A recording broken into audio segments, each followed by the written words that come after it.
दोस्तों आज मैं आपसे बात करने वाला हूँ होम्योपैथिक मेडिसिनल सिस्टम की एक ऐसी मेडिसिन के बारे में जिसका कि बहुत ज़्यादा उपयोग होम्योपैथी में किया जाता है और वास्तव में वो बहुत ही अच्छी मेडिसिन है। होम्योपैथी में खास तौर से बहुत सारी बीमारियों में एक ब्रॉड स्पेक्ट्रम मेडिसिन के रूप में वो काम करती है, चाहे वो मेंटल परेशानियां हो चाहे वो फिजिकल परेशानियां हो। हालांकि बहुत सारे होम्योपैथिक फिजिशियन उसका जो उपयोग है वो केवल एक सेक्सुअल सिम्टम्स के लिए यूज की जाने वाली मेडिसिन के रूप में करते हैं और उस मेडिसिन का नाम है दोस्तों स्टेफाइसेग्रिया। आप लोगों ने बहुत ज़्यादा सुना होगा, बहुत सारे डॉक्टर्स इस मेडिसिन का यूज़ करते हैं, लेकिन जो उसकी एक्चुअल डायग्नोसिस है वो पेशेंट के जो सिम्टम्स हैं कि आखिर वो बीमारी उसमें उसके अंदर डेवलप होती क्यों है, वो आप लोगों को जानकारी नहीं रहती है कि आखिर ये सिम्टम्स उस पेशेंट में आते क्यों हैं।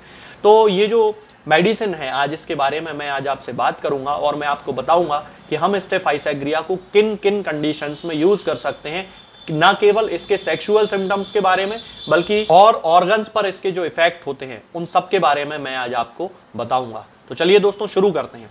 सबसे पहले हम इसके माइंड की बात करते हैं, आखिर कि ये जो व्यक्ति होता है स्टेफाइसेग्रिया का जो पेशेंट होता है वो किस तरह का होता है।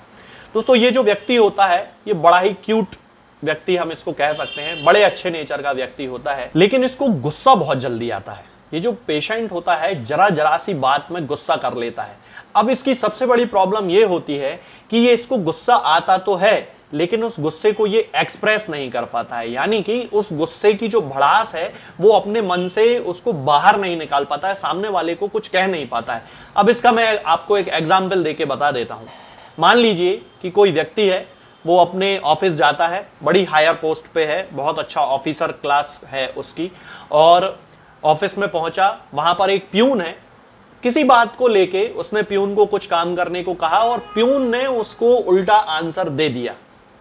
अब वहां पर चूंकि उसको अपनी इमेज का ख्याल है कि वो प्यून से कैसे बात कर सकता है, वो एक प्यून से कैसे लड़ाई कर सकता है, उसके अंदर ये है कि उसकी जो समाज में जो उसकी इमेज बनी हुई है वो बहुत स्ट्रांग रहनी चाहिए। अगर वो प्यून से लड़ाई लड़ लेगा तो फिर उसकी क्या इज्जत रह जाएगी, उसकी इमेज खराब हो जाएगी कि एक प्यून से उसकी लड़ाई हो गई। तो अब वो वहां पे गुस्सा तो आ गया उसको, लेकिन उसने उस गुस्से को पी लिया। वो जो उसने गुस्सा पी लिया ना, यहीं से उसकी परेशानियों की शुरुआत हो गई, क्योंकि स्टेफाइसेग्रिया का पेशेंट कभी भी अपने गुस्से को बाहर निकाल नहीं पाता है। बहुत सारे लोग आपने ऐसा देखा होगा, उनको बहुत सारे लोगों के साथ ऐसा होता है कि वो लड़ाई तो उनकी हो जाएगी लेकिन लड़ने के बाद वो वहां पे अपना गुस्सा नहीं निकाल पाएंगे और फिर घर आके सोचेंगे यार मैं उस समय उसको ऐसा बोल सकता था, मैं उसको वैसा बोल सकता था, लेकिन इतने सारे लोग वहां खड़े थे, मैं कैसे उससे लड़ाई कर लेता। तो ये जो अपने अंदर ही अंदर जो उनका गुस्सा उनको कचोटता रहता है, हिंदी में जिसे कचोटना बोलते हैं, तो वो उसकी सबसे बड़ी प्रॉब्लम होती है और यहीं से उसकी सारी बीमारियां शुरू हो जाती हैं। इसके साथ ही जिन बच्चों को उनके माँ बाप बहुत ही ज्यादा डांटते हैं, मेरी बात को आप इस समय अब ध्यान से सुनिए क्योंकि इस समय ये कंडीशंस हैं, तो जिन बच्चों को माँ बाप उनके बहुत ज्यादा डांटते हैं, हर चीज में उनको नीचा दिखाते हैं, नीचा दिखाने का मतलब है कि वो उनको सामने वाले से कंपेयर करते हैं या फिर ये किसी दूसरे बच्चे से कंपेयर कर रहे हैं, या फिर ऐसा हो सकता है कि उनको हर बार ये बोलते हैं कि रहने दो, तुमसे कुछ काम नहीं होगा, तुम कुछ नहीं कर सकते हो, तुम्हारे अंदर कोई क्वालिटी ही नहीं है। तो ये बात उनके दिमाग में घर कर जाती है।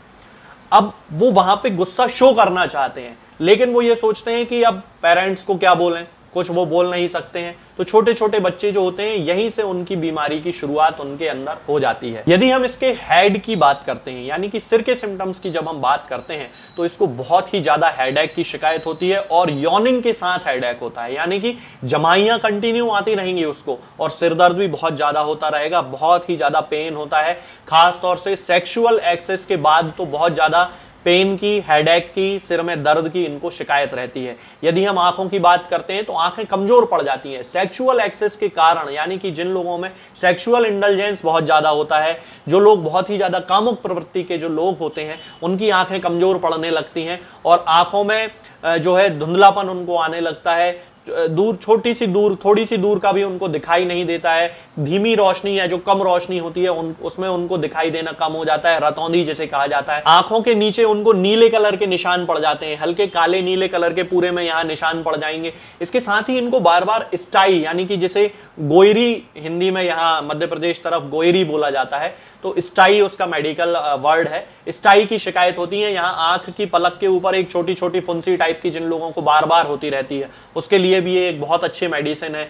इसके यदि हम एब्डोमेन की बात करते हैं तो उसको पेट में दर्द की बहुत ज्यादा शिकायत होती है, गैस उसे बहुत ज्यादा बनती है। इसके साथ ही जिन लोगों को एंगर सप्रेस कर लेने के बाद, जैसा कि मैंने अभी आपको एक एग्जाम्पल दिया था कि वो जो ऑफिसर क्लास का व्यक्ति था, अब यदि उसने वहां पर गुस्सा अपना पी लिया और घर आया और घर आके उसको पेट में दर्द होना स्टार्ट हो जाएगा, तब उस कंडीशन में स्टेफाइसेग्रिया उसको सबसे ज्यादा सूट करेगी। इसके साथ ही उनको पेल्विस जो रीजन होता है, जिसे पेल्विक एब्डोमेन जहां कहते हैं, पेल्विस का जो हिस्सा होता है जहां जिसे पेल्विक गर्डल भी कहा जाता है, वहां पर इनको टेनेस्मस की शिकायत होती है, दर्द की शिकायत होती है। तब उस कंडीशन में स्टेफाइसेग्रिया मदर टिंचर भी कई बार यूज किया जाता है।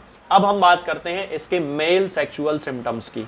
तो ये जो पेशेंट होता है कंटिन्यूअसली सेक्सुअल थॉट्स के बारे में सोचता रहता है। इसकी सोच क्यों होती है मैं आपको बता देता हूं। मैंने अभी थोड़ी देर पहले आपको एक एग्जाम्पल दिया था कि बहुत सारे बच्चे जिनको घर पे कोई सपोर्ट नहीं मिलता है, जिनको घर में ये समझा दिया जाता है कि तुम किसी काम के नहीं हो, तुम्हारे अंदर कोई क्वालिटी नहीं है, वो बाहर जाके एटमॉस्फेयर में जो सोशल लाइफ है उसमें अपने दोस्त बनाते हैं।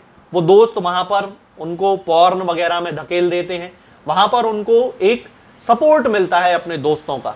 तो उनकी जो हैबिट्स होती हैं, स्मोकिंग, ड्रिंकिंग, सेक्सुअल थॉट्स और सेक्सुअल जो इंडल्जेंस होता है, तो ये जो जितने भी गुण हैं, अवगुण हैं, वो सब उनके अंदर आ जाते हैं। यही कारण है कि वो कंटिन्यूअसली 15-16 साल की उम्र से 14 साल की उम्र से सेक्सुअल इंडल्जेंस करने लगता है, मैस्टरबेशन करने लगता है, हस्तमैथुन करने लगता है, और फिर उसका शरीर धीरे धीरे कमजोर पड़ने लगता है। आंखों में मैंने अभी बताया था 16-17 साल का जो बच्चा होता है उसकी आंखों के नीचे काली नीली धारियां पड़ने लगती हैं, ब्लू रिंग्स जिन्हें कहा जाता है होम्योपैथिक टर्मिनोलॉजी में, मटेरिया मेडिका में इसके लिए शब्द है ब्लू रिंग्स। इस तरह की नीली काली धारियां पड़ने लगती हैं, हस्तमैथुन बहुत ज्यादा करने लगता है, नाइट फॉल की कंटिन्यूअस शिकायत होती रहती है, यानी कि स्वप्न दोष जिसे हिंदी में कहते हैं उसकी इसको शिकायत हो जाती है।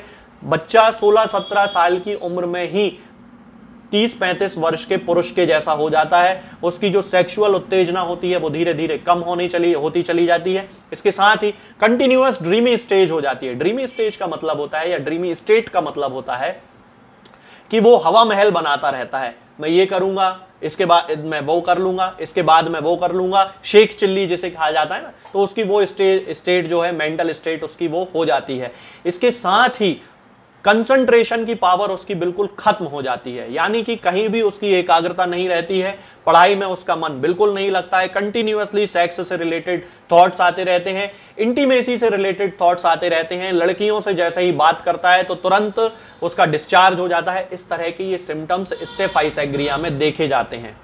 इसके बाद यदि हम फीमेल जेनाइटेलिया की बात करते हैं तो फीमेल्स के सिम्टम्स भी लगभग इसी तरह के होते हैं जैसे मेल जेनाइटेलिया के होते हैं। फीमेल्स में यूरिथ्रल बर्निंग के लिए एक बहुत खास मेडिसिन मानी जाती है स्टेफाइसेग्रिया। जिन लोगों की नई नई शादी हुई है, खास तौर से जिन महिलाओं की नई नई शादी हुई है, और इस बीमारी को मेडिकल टर्मिनोलॉजी में हनीमून सिस्टाइटिस बोलते हैं, कि उन्होंने पहली दूसरी बार इंटरकोर्स किया है, दूसरी तीसरी बार इंटरकोर्स किया है, और उसके बाद उनको कंटिन्यूअसली बर्निंग होना शुरू हो गई है बाथरूम के रास्ते में, यूरिन के रास्ते में, यूरिथ्रा में।